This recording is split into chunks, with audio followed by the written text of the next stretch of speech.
الحوض مال الغسالة طبعا هذا طين وسخ يعني، راح اعوفه ينظف الحوض بانه اجيب انا البوربرينات واجي.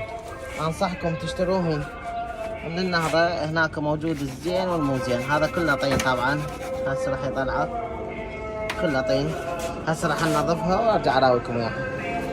طبعا هاي بعد الغسل، بهاي الصورة طلعت الغسالة. الغسالة رجعت جديدة كأنها شلون تقول انطيناها عمر. هسه احنا بعد 5 سنين طولنا بعمرها على هذا التنظيف والبوربرونات الجديدة راح اشدها.